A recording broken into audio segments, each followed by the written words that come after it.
Hey guys what's up. तो क्या हाल चाल है आप सबके। आई होप कि जैसे भी हो बहुत सही हो। तो दोस्तों, आज की जो स्टोरी है वो आ रही है असम से। असम के एक घर की स्टोरी जहाँ पर एक फैमिली शिफ्ट तो होती है, लेकिन शिफ्ट होने के बाद उनके साथ कुछ ऐसा होता है जिसके बारे में उन्होंने अपने सपने तक में सोचा नहीं होगा। कुछ ऐसी चीज़ें जो कि शायद आप किसी को बता भी नहीं सकते। काफ़ी हिम्मत करके उन्होंने हमारे चैनल पर ये सब बताने का डिसाइड किया है। तो अब हम सुनने वाले हैं असम के एक घर की कहानी। स्टार्ट से हमारी आज की स्टोरी है रोहन और प्रीति की। रोहन और प्रीति हस्बैंड वाइफ हैं और उनकी अराउंड 16 महीने की एक बेटी है जिसका नाम है टिया। रोहन एक ऐसी जॉब में था जिसमें रोहन की हर दम ट्रांसफ़र हुआ करती थी। अभी तक तो अकेले ही ट्रांसफ़र पे जाया करता था, लेकिन इस बार अपनी वाइफ और अपनी बेटी को लेकर असम के गुवाहाटी शहर में शिफ्ट हो जाता है। नॉर्थ ईस्टर्न स्टेट्स की एक अलग ही ब्यूटी होती है, पर कुछ जगहों पर कुछ ऐसे राज भी दफन होते हैं जो कि अक्सर इतने भयानक होते हैं जिसके बारे में शायद कोई सोच भी ना सके। अब रोहन और प्रीति असम में शिफ्ट हो चुके थे। उन्होंने एक घर रेंट पे ले लिया था। रोहन अब अपने ऑफिस के काम में बिजी हो जाता है और वहीं पर जो प्रीति होती है वो अपनी बेटी को संभालती है, और शिफ्टिंग करने के बाद भी थोड़ी बहुत सामान रह जाते हैं जो आपको यहाँ वहाँ रखने होते हैं, तो प्रीति वो सब काम कर रही थी। अब स्टोरी आगे बढ़े उससे पहले मैं आपको थोड़ा सा इनके घर का स्ट्रक्चर बता देता हूँ। वैसे तो रोहन का जो घर था वो 2 BHK का था, लेकिन उसके पीछे एक आंगन जाता था और आंगन के पीछे 2 रूम्स थे जो कि जो ओनर था, जो ये पूरे फ्लैट का ओनर था, उनके थे। और उन 2 रूम के बीच में एक पतली सी लॉबी जाती थी जिसके पीछे इनका एक छोटा सा गार्डन भी था। वो घर काफ़ी ज़्यादा खूबसूरत और खुला खुला था, और जगह इतनी ज़्यादा अच्छी होने की वजह से वो घर की ब्यूटी और बढ़ गई थी। अब प्रीति क्या करती थी, जो उसकी छोटी सी प्यारी सी बेटी थी टिया, उसको हमेशा अपनी पीठ पर ऐसे रखती थी। मतलब एक बेबी कैरियर आता है, उसके अंदर वो टिया को ऐसे रखती थी और उसके बाद वो हर जगह जाती थी, काम करती थी, कभी भी टिया को अपने से अलग नहीं होने देती थी। तो ऐसी एक बार की बात है, प्रीति झाड़ू मार रही है, उसने पीठ पे अपनी बेटी को रखा हुआ है कि तभी टिया बड़ी ज़ोर ज़ोर से हंसने लग जाती है। और वो नॉर्मल हंसी नहीं थी, वो ऐसे हंस रही थी जैसे कि कोई बच्चे को ऐसे गुदगुदी करता है तो कैसे वो कॉन्टीन्यूसली हंसता रहता है, टिया वैसे हंस रही थी।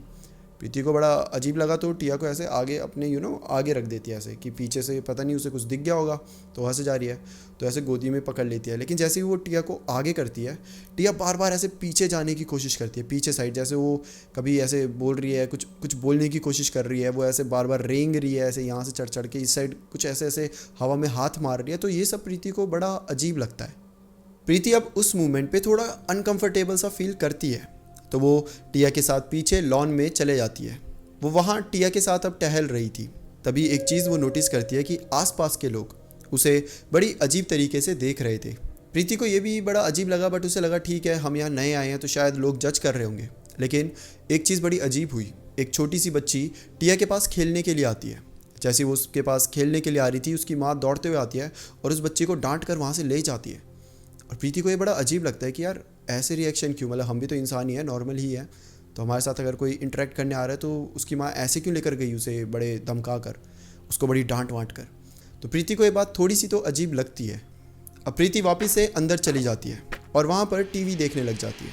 टिया प्रीति की ही गोद में सो चुकी थी, और ऐसे ही टीवी देखते देखते प्रीति भी सो जाती है। प्रीति को बेहद अजीब सा एक सपना आता है। वो देखती है कि उसकी बेटी टिया किसी लेडी के साथ खेल रही है, और प्रीति उसके पास जाती है, और जैसे ही प्रीति उसके करीब जाती है वो लेडी मुड़ती है। लेकिन जब वो मुड़ती है तो उसका जो चेहरा होता है वो पूरी तरीके से जला होता है। उसका जला सा चेहरा देखकर प्रीति चिल्ला देती है और उसकी आंखें उसी समय खुल जाती है। प्रीति इतना ज़्यादा डर चुकी थी कि जब वो उठती है पूरी तरीके से उसके चेहरे पर पसीना पसीना होता है। अभी ये हुआ ही था कि प्रीति बगल में देखती है तो टिया, उसकी बेटी, वहाँ पर नहीं होती। प्रीति एकदम घबरा जाती है। वो हर जगह जाकर टिया को ढूंढने लगती है कि तभी अचानक से जो बगल वाला रूम होता है उसमें से प्रीति को किसी के हंसने की आवाज़ आती है। जब प्रीति वहाँ भाग कर जाती है तो वहाँ देखती है कि वहाँ पर टिया ज़मीन पर बैठ के हंस रही थी, सेम वैसे ही जैसे वो सुबह हंस रही थी, और बस हंसे जा रही थी। उसके आसपास बहुत सारे खिलौने पड़े हुए थे। प्रीति ने अभी अभी एक भयानक सा सपना देखा था, और अभी उसके सामने टिया इस तरीके से हंसे जा रही थी। प्रीति बहुत ज़्यादा डर जाती है। वो टिया को अपनी गोदी में उठाती है और भागकर अपने रूम में चले जाती है। प्रीति अब अपने बेडरूम में आकर रोहन के वापस आने का वेट कर रही होती है। थोड़ी देर बाद रोहन वापस आता है। प्रीति उसे सब कुछ बताती भी है कि आखिर उसे क्या सपना आया था और उसके बाद टिया किस तरीके से बिहेव कर रही थी। तो रोहन प्रीति को समझाता है कि देखो तुम्हें वहम हो रहा है, ये कुछ भी सच नहीं है, और जो तुम्हें सपना आया था वो तो यार उस पर कैसे बिलीव कर सकते हैं, वो तो सपना था, और ये तो बच्ची है, बच्ची तो ऐसे ही हंसती रहती है किसी भी चीज़ पर, तो तुम इतना ज़्यादा मतलब डरो मत इन चीज़ों से, ये सब नॉर्मल है। अच्छा, अब रोहन काफ़ी थका हुआ था तो ये क्या करता है, जल्दी से रोहन खाना खा लेता है और उसके बाद सोने ही लगता है कि तभी उसको एक कॉल आ जाती है जो कि बड़ी अर्जेंट थी। तो वो यहाँ पर अब प्रीति और टिया दोनों सो रहे हैं, तो रोहन क्या करता है, घर के थोड़ा बाहर चला जाता है, जो आंगन होता है मैंने बताया था, वहाँ पे जाकर कॉल सुनता है। करीबन आधे घंटे तक ये पूरी कॉल चलती है और कॉल ख़त्म होने के बाद रोहन अब वापस अपने घर में आ ही रहा था कि तभी उसे एक आवाज़ आती है। कि आवाज़ किसी के तो लोरी गुनगुनाने की थी। रोहन को लगता है कि प्रीति शायद उठ गई होगी, टिया सो नहीं रही होगी, तो टिया को सुनाने के लिए लोरी गा रही होगी। वो जब अंदर आके रूम में देखता है तो वो देखता है कि प्रीति और टिया दोनों सो रहे हैं। रोहन को बड़ा अजीब लगता है क्योंकि वो आवाज़ अभी भी आ रही थी, इनफैक्ट वो आवाज़ बढ़ती जा रही थी। रोहन अब प्रीति का फ़ोन चेक करता है, अपना भी करता है कि कहीं गलती से फ़ोन में तो कुछ लग ना गया हो, लेकिन फ़ोन तो बंद पड़े हुए थे, उसमें कुछ भी नहीं लगा था और ये जो आवाज़ थी और बढ़ी जा रही थी। रोहन इस आवाज़ को फॉलो करता है, वो हर जगह ढूंढ रहा है कि आखिर ये आवाज़ आ कहाँ से रही है, कि आखिर कोई टॉय है, कोई खिलौना है कि जहाँ से ये आवाज़ आ रही हो, क्योंकि बच्चों के कुछ खिलौने भी होते हैं ना जिनसे आपको आवाज़ आती है, जैसे कुछ फ़ोन होता है जो हमारे पुराने टाइम में नहीं आता, चल चाहिए चाहिए वैसे टाइप के फ़ोन्स भी होते हैं। तो रोहन को ये लग रहा था कि कुछ बच्ची का फ़ोन या कुछ बच्ची का खिलौना होगा, लेकिन तब जिस लॉन में अभी रोहन फ़ोन जब आया था तो घूम रहा था, उसी लॉन में 0 वाट का जो बल्ब होता है वो एकदम से जल जाता है और वहाँ पर रोहन को एक परछाई दिखती है। 1 मिनट के लिए रोहन की तो मानो सांसें रुक सी गई थी, वो एकदम क्लियर परछाई बन गई थी, जैसे कोई लेडी बैठी है और गोद में उसका कोई बच्चा है। रोहन की सांसें ऊपर नीचे होने लग जाती है, वो तुरंत सारे रूम्स की लाइट्स को ऑन कर देता है और आंगन में दौड़ कर जाता है और चेक करता है, और उसके बगल में जो रूम था जो गलियारे के पास ही था वहाँ पर भी वो चेक करता है, बट वहाँ पर कोई भी नहीं था। अब रोहन हर जगह जाकर चेक कर रहा है, हर जगह की लाइट ऑन कर रहा है, तो प्रीति को भी एकदम से रियलाइज़ होता है कि हर जगह की लाइट्स ऑन हो रही है। तो वो जब बाहर जाती है तो वो रोहन से पूछते हैं क्या हो गया। रोहन उसे कुछ नहीं बताता, बोलता है कि कुछ नहीं, मैं ऐसे गेट चेक कर रहा था, मुझे लगा कि कोई यहाँ आया है करके, तो बस ऐसे ही चेक कर रहा था, कुछ नहीं है, जाओ तुम सो जाओ। इसके बाद रोहन और प्रीति दोनों सोने चले जाते हैं। रोहन के दिमाग में बार बार आ रहा था कि वो क्या था, तभी उसके दिमाग में प्रीति की वो बात याद आती है। तो तभी रोहन को ऐसा लगता है कि शायद वो आज थका हुआ था, जैसे ही आता है तो प्रीति उसे ये सब चीज़ें बता देती है, तो कहीं ना कहीं उसके सबकॉन्शियस माइंड में ये सारी चीज़ें चल रही थी, जिसकी वजह से उसे भी अब वहम हो रहा है। तो वो इन सब चीज़ों को एक वहम मानकर अब वापस से सो जाता है। अब रोहन सो रहा था कि तभी अचानक से रोहन को भी एक सपना आता है। रोहन को सपना आता है कि उसी के घर में एक औरत है जो कि एक बेबी को पकड़ के ऐसे टहला रही है। रोहन जब उस औरत के पास धीरे धीरे जाता है तो वो जो औरत होती है वो एकदम से मुड़ के रोहन को देख लेती है, और उस औरत का चेहरा और उसकी आधी बॉडी पूरी तरीके से जली हुई थी। सेम उस बच्चे की भी पूरी बॉडी जली हुई थी। रोहन पूरी तरीके से घबरा जाता है कि तभी वो औरत रोहन को देखकर चिल्ला देती है। ये आवाज़ सुनते ही रोहन एकदम से उठ जाता है। वो सपना देख रहा था, अब वो हकीकत है, अब वो रियलिटी में आ चुका है। वो एकदम उठ जाता है और बुरी तरीके से हाफ रहा होता है।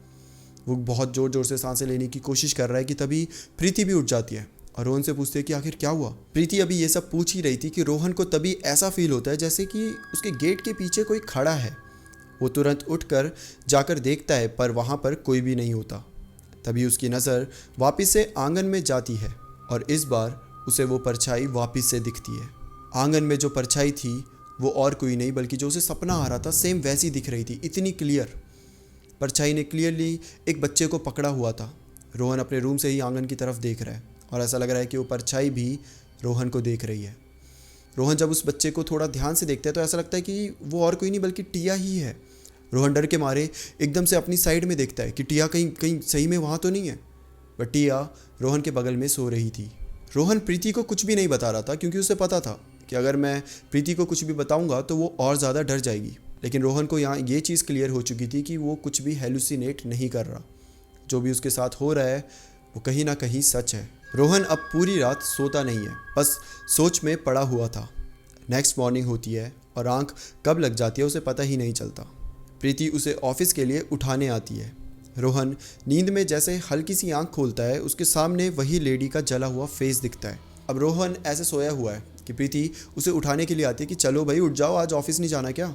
जैसे ही रोहन की हल्की सी आंखें खुलती है, वो उसी लेडी को उसके सामने पाता है, उसी लेडी को जिसका फेस पूरी तरीके से जला हुआ था। उसे लगता है कि वो प्रीति नहीं बल्कि वो वही औरत है, और वो एकदम से प्रीति को ऐसे धक्का मार देता है। प्रीति को रोहन का ये बिहेवियर देख के एक चीज़ समझ आ जाती है कि रोहन के साथ कुछ तो हो रहा है, वो कुछ तो मुझसे छुपा रहा है। अब जो इसके बाद रोहन ने आज की छुट्टी ले ली है, वो ऑफिस नहीं जाता।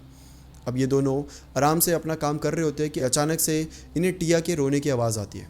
जब ये बाहर जाकर देखते हैं तो टिया एक रूम में गिरी पड़ी थी, और ऐसा लग रहा था जैसे कि उसे किसी ने धक्का मार के ज़ोर से गिरा दिया है। जिस तरीके से वो गिरी थी, मतलब गिरने की धम करके आवाज़ आई थी। ये सब टिया के पास जाते हैं और उसे चुप कराने की कोशिश करते हैं, बट टिया रोए जा रही है। उसे वो रोहन चुप करा रहा है, प्रीति उसके लिए गाने गा रही है कि कुछ नहीं हुआ बेटा, देखो चींटी मर गई, सब कुछ करने की कोशिश कर रहे हैं, बट टिया रोए जा रही है। टिया इतना रो रही थी कि आज से पहले टिया इतना कभी नहीं रोई थी। ये टिया को जैसे ही शांत कराने लग जाते हैं, तभी इनकी नज़र टिया के पीछे कंधे पे जाती है, और जब ये दोनों टिया के कंधे के पीछे ध्यान से देखते हैं, इनके तो मानो होश उड़ गए हों। टिया के कंधे पीछे से थोड़े थोड़े जले हुए थे, जो जलने का निशान होता है उसके कंधों पर था। इन दोनों के बुरी तरीके से होश उड़ चुके थे कि तभी टिया अचानक से चुप हो जाती है, और आंगन की तरफ देखकर वो हंसने लग जाती है। टिया फिर से वैसे ही हंस रही थी जैसे वो कल सुबह और रात को हंस रही थी, जैसे कि उसे कोई बहुत ज़ोर से गुदगुदी कर रहा है और वो कॉन्टीन्यूसली हंसे जा रही है। और इस बार रोहन खुद ही प्रीति और टिया को लेकर घर से बाहर चला जाता है। दोनों काफ़ी ज़्यादा घबराए हुए थे। उन्हें ऐसा घबराया हुआ देखकर बाहर एक शॉप पर एक बूढ़ी सी आंटी थी। वो आंटी इन दोनों को पास बुलाती है और उनसे पूछती है कि आखिर मामला क्या है। रोहन और प्रीति उन्हें वो सारी बातें बताते हैं, और टिया के बॉडी में जो मार्क दिखता है वो भी उस आंटी को दिखाते हैं। और वो आंटी बोलती है कि ये तो होना ही था, इस घर में जो भी आया है वो 2 दिन से ज़्यादा कभी नहीं टिका। ये घर 7 साल से खाली पड़ा हुआ था। इसमें अक्सर लोग रहने तो आते हैं, लेकिन 2 दिन में ही भाग जाते हैं। रोहन और प्रीति पूरी तरीके से क्लूलेस थे कि आंटी आखिर बोल क्या रही है। आंटी आगे उन दोनों को काफ़ी डांटते हुए बोलती है कि तुम नौजवान आजकल के कहीं पे भी चले जाते हो बिना पूछताछ करे। अगर घर ले रहे हो, कुछ भी कर रहे हो, तो उसके बारे में जानो पहचानो तब लो। बस ऐसे ही तुम्हारे पास पैसे होते और तुम कहीं पर भी वेस्ट कर देते हो, और उसके बाद ऐसी परेशानियाँ अपने सर पे ले लेते हो। जो प्रीति होती है वो आंटी से पूछती है कि आंटी जी आखिर इस घर में ऐसा है क्या जो आप हमें इतना डांट रही हो और ऐसी तरीके से बोल रही हो। ये बात कर ही रहे थे कि अगल बगल के कुछ लोग और इस कन्वर्सेशन में आकर ऐड हो जाते हैं, और उनमें से एक आदमी होता है जो बताता है कि 7 साल पहले इस घर में जो ओनर था वो रहा करता था अपनी फैमिली के साथ। एक बार ओनर बाहर था और इस घर में गैस सिलेंडर फट जाता है, जिसकी वजह से उनकी वाइफ और उनकी छोटी सी बेटी, जिसकी उम्र करीबन 2 साल की होगी, उनकी मौत हो जाती है। तब से ओनर ये घर छोड़कर बाहर शिफ्ट हो जाता है। कई बार आसपास वालों ने इस घर से छोटे बच्चे की रोने की और किसी औरत की लोरी गाने की आवाज़ सुनी है, और इसी वजह से हमारे यहाँ जो आसपास जो भी लोग रहते हैं वो इस घर के आसपास भी नहीं भटकते, और जो भी यहाँ रहने आता है वो 1-2 दिन में ही यहाँ से चला जाता है, और हमेशा ये क्लेम करता है कि उन्होंने किसी को तो देखा या किसी के लोरी की आवाज़ सुनी। पर प्रीति को जब ये सब पता चलता है तो वो बताती है कि हमने भी सेम चीज़ें सुनी है और हमने भी सेम चीज़ एक्सपीरियंस करी। इनफैक्ट अब तो बात और आगे तक बढ़ चुकी थी, क्योंकि टिया की तो बॉडी में भी चलने के मार्क्स आ चुके थे। अभी तक तो सिर्फ लोग सुनते थे या फिर देखते थे, बट अब ये चीज़ें इन्हें फिज़िकली हार्म कर रही है। प्रीति की हिम्मत ही नहीं हुई कि इसके बाद वो अपनी छोटी सी प्यारी सी बेटी को उस घर में लेकर जाए, और रोहन ने भी उसी टाइम सोच लिया कि नहीं, हम यहाँ तो नहीं रहेंगे। वो अगले 4 दिन तक अपने दोस्त के घर में रहते हैं। उसका दोस्त का घर पूरा खाली पड़ा हुआ था, मतलब खाली इन द सेंस कि दोस्त भी वहाँ रहता था, बट 1-2 रूम थे जो खाली थे, तो वो वहाँ रहते हैं। और उसके बाद वो एक अच्छी सी जगह पर अपना फ्लैट ले लेते हैं और इस फ्लैट को हमेशा के लिए छोड़ देते हैं। आज भी प्रीति का तो ये बताना है कि टिया उस दिन के बाद से कभी हंस भी लेना तो इनको बड़ा अजीब सा लगता था। मतलब अजीब सा एक डर सा नहीं होता कि कहीं वापस से इसे कुछ दिख तो नहीं गया, कहीं वापस से कोई चीज़ इसे हार्म तो नहीं कर रही, ऐसा लगता था। टिया कभी ज़ोर ज़ोर से हंसने लग जाए या सच में उसे, मतलब आते हैं लोग, आते हैं इंटरेक्ट करते हैं, अरे बेटा कैसी हो, और उसे गुदगुदी कर रहे हैं वो, और वो हंस रही है, तो यहाँ रोहन और प्रीति को टेंशन होने लग जाती है। आज के टाइम में टिया 5 साल की हो चुकी है। ये जो कहानी थी ये 3-3.5 साल पुरानी है, बट आज भी वो फ्लैट हॉन्टेड पड़ा हुआ है। वहाँ पर कोई नहीं रहता, वहाँ पर कोई जाता तक नहीं है, शायद अगर जाता भी है तो 2 दिन से ज़्यादा नहीं टिक पाता। तो ये थी रोहन और प्रीति की कहानी। ये थी असम के एक ऐसे घर की कहानी जिसमें कुछ ऐसे राज दफन है जो कि आप सबको किसी को पता नहीं होंगे, अनटिल आप वहाँ पर चले जाओ। क्योंकि एक बार वहाँ चले गए तो जो चीज़ें आपके सामने आएंगी शायद उसे आप ज़िंदगी भर कभी भूल ना पाओ। That's it for today. फिर मिलते हैं किसी और टॉपिक के साथ। तब तक के लिए bye bye and take care.